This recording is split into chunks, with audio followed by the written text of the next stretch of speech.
Olá, começa agora mais um Saber Direito Profissão, o programa que te ajuda a entender melhor as diversas áreas do direito de uma forma simples e didática. O curso desta semana foi sobre direito administrativo. As aulas falaram sobre os servidores públicos e a Constituição. O curso foi dado pelo professor de Direito Administrativo, Estevão Freitas, que agora eu recebo aqui para um bate-papo. Bem-vindo, professor, tudo bem? Tudo bom, prazer estar aqui. Bom, professor, esse programa, então, a gente estava falando aqui nos bastidores, a gente vai bater um papo aí, falar um pouquinho sobre a sua história, sobre a sua carreira. E eu queria começar com a pergunta que muitos estudantes têm curiosidade de saber da escolha do direito. Por que o direito, né? Como é que ele entrou na sua vida? Certo. Na verdade, eu fiz 2 cursos superiores, né? O primeiro eu fiz letras e o segundo direito. Direito eu sempre quis fazer. Na verdade, a minha realidade, no momento, eu acabei fazendo letras por outros motivos, mas sempre pensando, vou voltar a estudar e vou fazer o direito. Sempre foi um interesse meu, sempre gostei, desde filmes que a gente assiste, né? A gente vê aqueles filmes de tribunal do júri. Que chama atenção. Chama atenção. Muitas vezes nem é da realidade daquela forma. Mas aquilo ali sempre me chamou a atenção. Então, sempre eu quis fazer. Então, quando eu tive a oportunidade, fui lá e realizei o direito e ele está na minha vida até hoje. Mas né? me conta um pouquinho, letras. Por que na época escolheu letras? Na verdade, foi casual. Eu tinha que fazer uma faculdade e eu tinha me inscrito na UNB e eu coloquei algumas opções, né? E eu queria um curso noturno. E o direito, naquele semestre, se não me engano, ele só podia ser diurno na UNB. Então, eu optei, dos que era curso noturno, eu optei por letras, que foi um curso também que eu adorei. E por muitos anos eu dei aula, tenho 2 livros, inclusive, escritos, né, na parte de língua portuguesa. Vamos falar um pouquinho sobre isso. Então, você importante. deu aula de português depois de formado? Exatamente. Na verdade, todos os cursos que eu dei aula, primeiro eu entrei como professor de língua portuguesa. Eu comecei como professor de língua portuguesa, depois migrei para o direito e aí continuei. E esses livros, professor, é sobre o quê? De português é um sobre interpretação de texto e outro sobre redação oficial. Né? Então, eram matérias que eu lecionava muito, redação oficial e texto. E querendo redação ou não, discursiva também. Isso te deu uma base boa também, porque o direito você tem que ter muita interpretação de texto, Isso, né? Por conta das leis e tudo, uma escrita muito boa. Exato. Então te acrescentou. Acrescentou, inclusive, porque na faculdade a gente tinha que estudar o latim. Né? Eu fiz, na minha época, tinha como obrigatório o latim, depois eles colocaram como optativo. Mas eu obrigatoriamente fazia o latim. E isso me ajudou, porque muitas expressões do direito vêm do latim e a gente tem que explicar isso para os alunos, né? Que eles não têm essa matéria no currículo, o latim. Então, isso também me auxiliou bastante. E aí o direito veio quantos anos depois? Falou, não, cansei de letras, quero fazer direito. Na verdade, em seguida, eu comecei um mestrado em literatura, ainda na Universidade de Brasília, e comecei numa instituição particular, o direito. Só que aí eu tive que parar o mestrado, porque não dava, né? Trabalhar, fazer o mestrado e ainda fazer mais um curso superior. Tem que ter mais de 24 horas no dia. Exatamente. E aí eu optei em continuar o direito, mas foi logo na sequência mesmo. Né? Acho que não fiquei nem um semestre separado assim muito, já fui logo. Entendi. Porque conhecer, né? De a gente parar e depois fica mais difícil voltar. E aí, se encontrou professor na faculdade? Sim. Eu já estudava muito na época para concurso, né? Eu já tinha, assim, muito novo, já tinha para estudar para concurso. Então, muitas matérias eu já tinha visto nos cursinhos preparatórios. Lógico que na faculdade uma visão diferente, né? Mais aprofundada, inclusive. Mas eu já tinha tido o acesso. Inclusive, comecei a gostar, um exemplo, do direito administrativo através de 2 matérias, sempre me chamaram a atenção, o direito administrativo e o direito processual penal, que dentro do direito são as matérias que eu leciono atualmente. E sobre isso a gente tem uma pergunta, professora, é de uma estudante lá de Salvador, é a Adriele. Vamos ver então o que ela perguntou para o professor.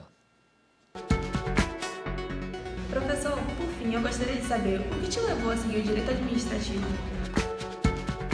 Então, o que a gente estava falando, né? O que te levou, então, a seguir essa área? Primeiro ponto que era o seguinte, o direito administrativo ele era comum para todos os concursos. Então, tinha 2 matérias que eram comuns. Então, se você só estava saindo do português, que praticamente todo concurso público tinha, eu também tinha que optar por algo que fosse comum. Eu te falei, direito administrativo e processo penal. Processo penal não cai em qualquer concurso. São concursos mais específicos, como polícia. O direito administrativo não. Ele era comum para todo o concurso. Então, como eu já tinha um acesso e tinha uma facilidade para o direito administrativo. Eu optei por ele porque eu sabia que dentro dessa área de concurso público eu teria mais facilidade, até porque eu teria muitas turmas para poder dar aula, né? Esse foi um dos focos. Entendi. E a advocacia privada, professor? A gente está falando aqui de aula, você é professor também de cursinho, né, para concurso, Exato. mas também tem um outro lado aí da sua vida que você também atua na advocacia privada. Exatamente. Na verdade, eu comecei na advocacia privada ligado na parte penal e na parte administrativa. A parte administrativa era muito ligado a essa parte de concurso. Então, muitos alunos me procuravam porque queriam entrar com ação, né, porque não entraram dentro das vagas, entrar com mandado de segurança ou qualquer outro tipo de ação. Então, eu comecei, né, minha militância na advocacia, né, dentro dessa área. E depois eu tive uma mudança, né, vi um outro lado que eu achei que hoje que é praticamente o que eu mais convivo na minha vida, é exatamente essa parte de empresarial, ligada à blindagem patrimonial, proteção do patrimônio empresarial, que é uma outra área que eu acabei focando, que nem todo mundo no Brasil faz, né? São poucos. Fiquei curiosa, então vamos explicar para quem está assistindo aí em casa. Certo. Então, do direito administrativo, você fez um elo aí com o direito empresarial e está atuando nessa área hoje em dia. Exatamente, né? Em vários estados. Fazendo o quê? Muitos empresários que têm, um exemplo, uma gama isso é muito comum na Europa e nos Estados Unidos. Eles têm uma grande quantidade de patrimônio. Um dia, eles vão ter que transmitir esse patrimônio. E essa transmissão desse patrimônio, eles vão necessitar pagar impostos, né, para isso, que é o imposto de transmissão, causa morte e doação, taxas cartorárias e outras coisas. A gente está falando de inventário aqui? Isso também, relacionado ao inventário. Então, para muitas vezes não ter bloqueio do seu patrimônio, porque muito desse patrimônio está dentro do nome, às vezes, pessoa física, a gente faz uma parte de blindagem do patrimônio. Na verdade, não existe o nome blindagem, tá, dentro da literatura. É um nome comercial. É o nome comercial, porque não existe blindagem total, isso não existe, tá? É um nome que a gente utiliza, mas é para proteção do patrimônio, muitas vezes, principalmente do empresário, porque não só o empresário faz isso. Às vezes você é uma pessoa física que tem um patrimônio muito grande, que você adquiriu durante o tempo, e aí você não sabe o que pode acontecer com o seu patrimônio caso você venha a falecer. Entendeu? Então, a gente faz toda essa estrutura de blindagem do patrimônio. Então, é na parte mais, assim, digamos, da prevenção. Exatamente. Antes do problema acontecer, você vai lá e remedia. Porque depois, fazer o inventário, nessa parte de blindagem não tem muito o que fazer, é desenrolar o que já aconteceu. Então, a gente faz com que ele gaste muito menos. Exatamente seria a ideia. Olha, se no inventário você gastaria, sei lá, 3 milhões, então a gente vai fazer de uma forma que você gaste a metade disso. Ou seja, eu estou fazendo com que você não dilapide o seu patrimônio no inventário. Só que fazendo isso antecipadamente, como o americano faz e como na Europa você faz. Até porque lá o imposto é até um pouco mais alto, ligado à questão de transmissão de bens. Por isso que a maioria das pessoas colocam em nome de pessoa jurídica, né? Exatamente, já pensando na transmissão ou criação de holding, né? Que hoje que nada mais é, né, para quem não sabe, é quando você cria uma empresa para ter o domínio de todas as empresas que você tem. Né? Vai ter hold pura, que é exatamente para essa ideia, e a hold mista, quando você tem uma empresa, você tem imóveis e você também aluga imóveis. Então, poxa, se você paga o aluguel como pessoa física, a questão tributária é uma. Você paga como pessoa jurídica, é bem menor. Então, muitas vezes, a gente integraliza o teu patrimônio numa PJ e, logicamente, ela vai ter o domínio de todas as outras com corpo administrativo para isso. Então, fica muito mais fácil a transmissão e não tem aquela possibilidade, muitas vezes, do bloqueio dos bens no caso da morte, como já aconteceu com várias empresas. Né? Várias empresas, muitas vezes, o dono morre. Tem algum caso, e assim, que você pode contar para a gente que é complicado, só para quem está em casa entender na prática como é que funciona? Exato. Um exemplo aqui, aconteceu, no passado a gente tinha muito a questão do Filtros Europa, né? Um exemplo. Então, com a morte de um dos donos lá do Filtro Europa, teve muito bloqueio disso. Então, hoje, que está reestruturando essa marca. Então, é um dos exemplos aí que a gente pode ter da história. Mas isso também já acontece com vários. Isso não só, lógico, com morte. Pode acontecer também com prisão. Porque a prisão gera esse tipo de bloqueio, exemplo, né? de bloqueio. Muitas pessoas, por exemplo, começaram a investir em previdência, né?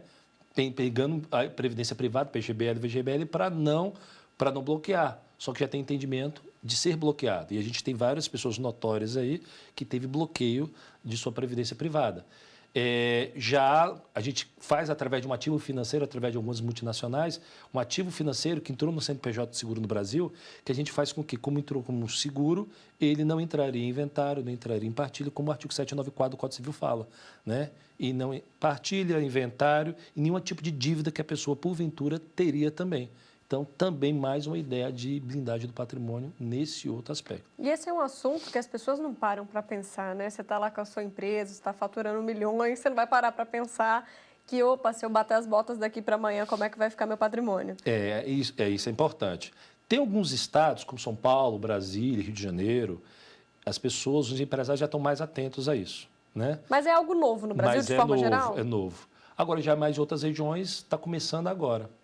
Então, no Brasil, isso é uma novidade. Então, por isso que eu fui muito por esse lado. Então, foi um ramo que eu acho que tem muito a crescer ainda no Brasil. Entendi. Professor, fiquei curiosa para saber o outro lado. Como é que o empresário recebe uma proposta, uma oferta como essa? Eles entendem? Porque é algo assim que não é palpável, né? Exato. Depende da área. Um exemplo. Eu atendo o pessoal, um exemplo, do agronegócio. Eles têm uma estrutura que vem de pai para filho. Então, imagina, você coloca na cabeça de um cara que, porventura, ele recebeu uma fazenda do pai, que passou do avô e assim vai, né? Uhum. E Geração para geração. Geração para geração. Então, ele pensou o quê? Terra, para ele é terra. O que traz dinheiro para ele é terra. De repente, você fala para ele que era importante ele pensar numa transmissão daquela terra em que você vai pagar um imposto X, só que aqui você faz uma redução de carga tributária antecipada se você comprar esse ativo financeiro. Mas é difícil isso muitas vezes entrar na cabeça. Um exemplo, grandes contadores não têm, são público maravilhoso, porque já pensam nisso. Quem é dono de clínica, normalmente os médicos, já pensam nisso, até porque eles vivem naquilo assim, eu estou trabalhando, eu ganho o que eu trabalho. Então, Sim. Se acontecer alguma coisa comigo, então eles pensam muito nisso, né? E aí vai depender muito da parte empresarial, mas tem muitos que têm uma dificuldade ainda. Quando o contador indica, é mais fácil. Aí, por isso que eu gosto muitas vezes de fazer reunião com o contador, porque o contador já sabe da história dele, né? Então sabe qual a importância. Já está interligado ali, né? Da importância do que vai acontecer com ele se acontecer alguma coisa, né? Professor, você mencionou aí o mercado de trabalho, que tinha muita área, né, para ser explorada nessa vertente aí empresarial. E no próximo bloco eu quero dicas, porque no próximo bloco a gente fala sobre mercado de trabalho. Vamos fazer uma pausa agora? Tá bom, vamos lá. Bom, então a gente vai agora para um rápido intervalo. Você de casa, espere aí o Saber Direito Profissão. Volta já.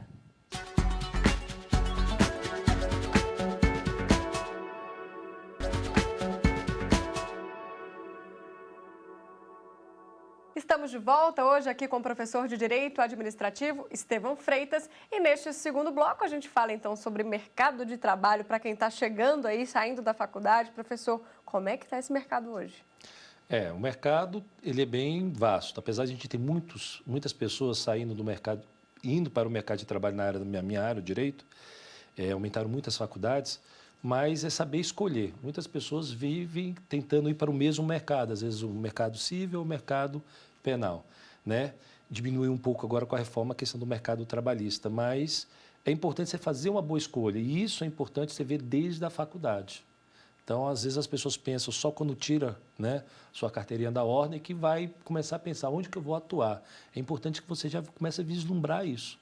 Porque, um exemplo, no meu caso, como eu te citei, eu vislumbrei de um jeito e depois fui migrando com o passar do tempo. Que a gente pode falar também que essa questão empresarial que você atua hoje foi até uma estratégia, porque o mercado está carente. Não tem profissional especializado. Exatamente. Né? É por aí.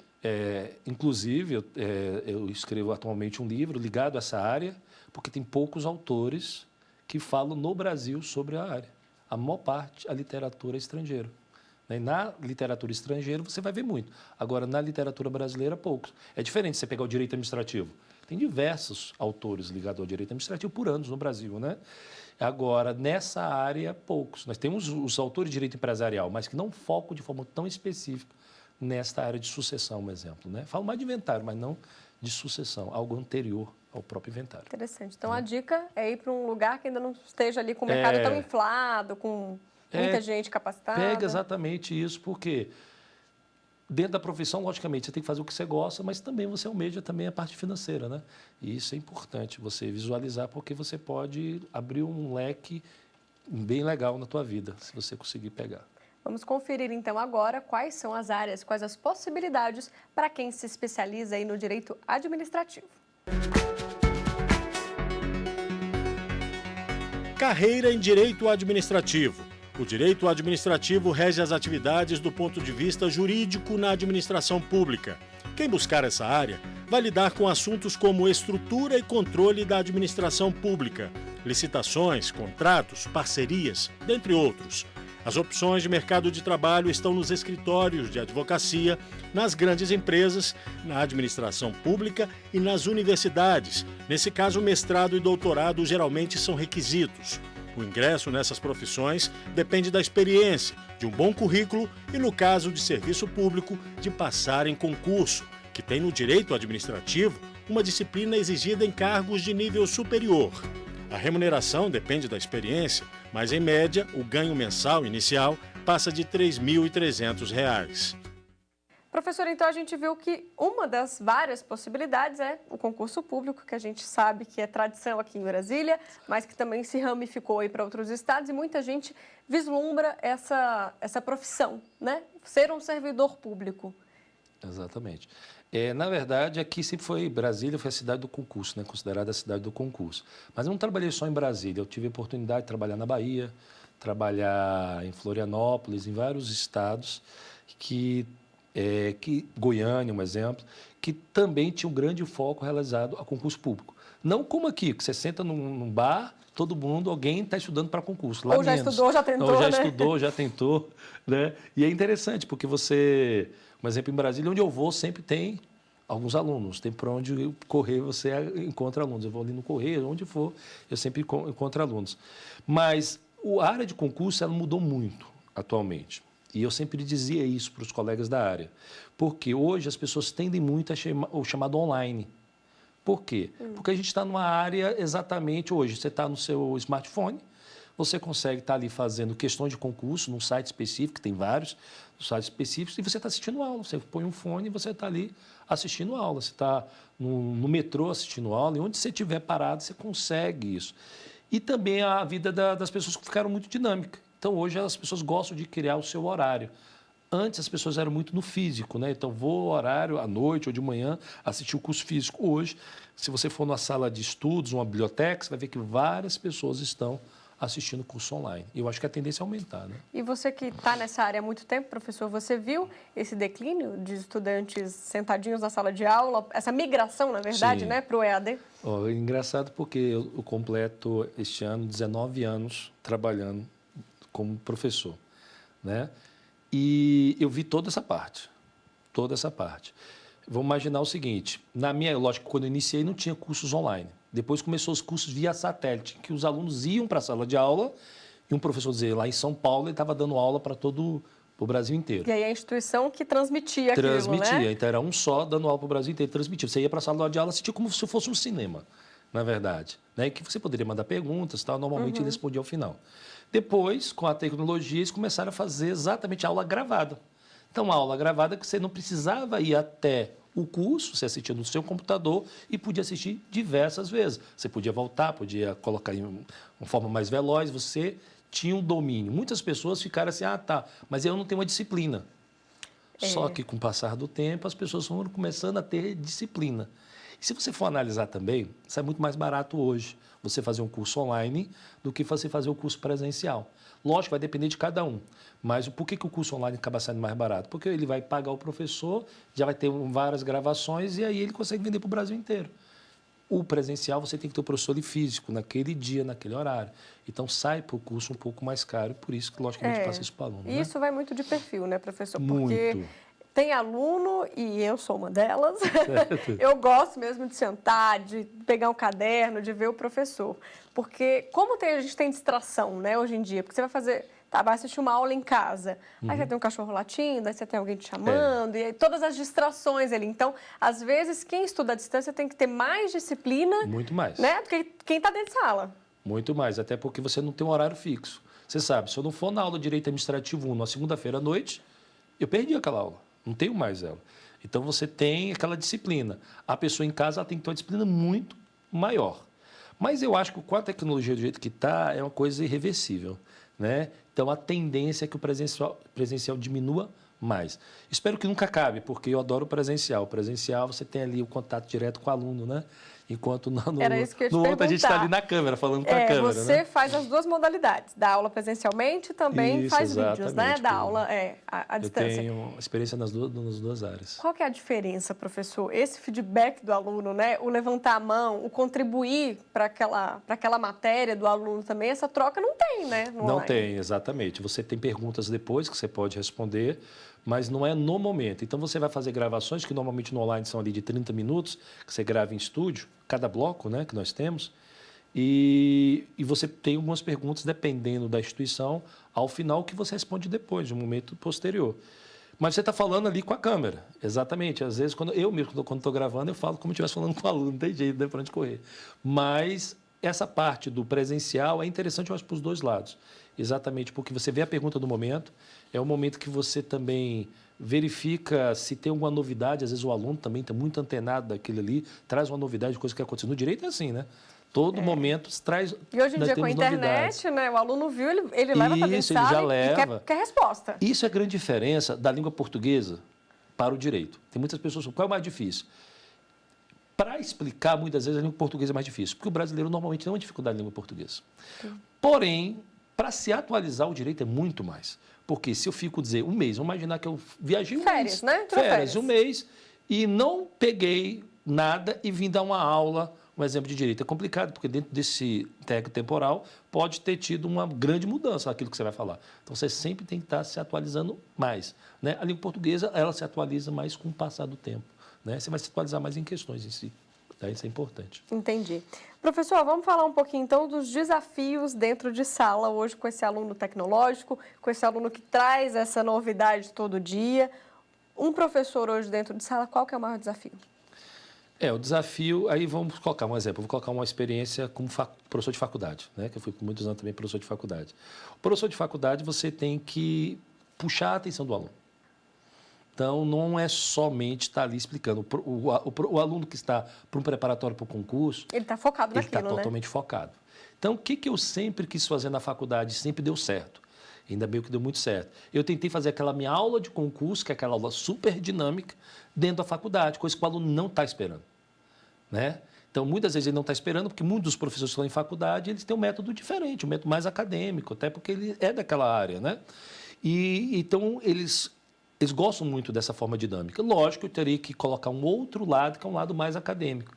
Mas eu sempre mesclei isso e isso sempre deu muito certo, né? Foi muito satisfatório, né, do que eu tinha de retorno dos alunos. Então, eu acho que é chamar a atenção. Então, eu me ponho sempre no lugar do aluno. Se eu estivesse assistindo uma aula como esta, que eu estou dando, será que eu ia querer prestar atenção ou eu ia querer ficar no WhatsApp, qualquer outra coisa, né? E hoje nas são redes tantas sociais. as formas de distração, né, que o aluno tem. Exatamente. Então, eu tento puxar, sempre me analisando. Apesar de são 19 anos, sempre acho que tem que melhorar, não tem para onde correr não, né?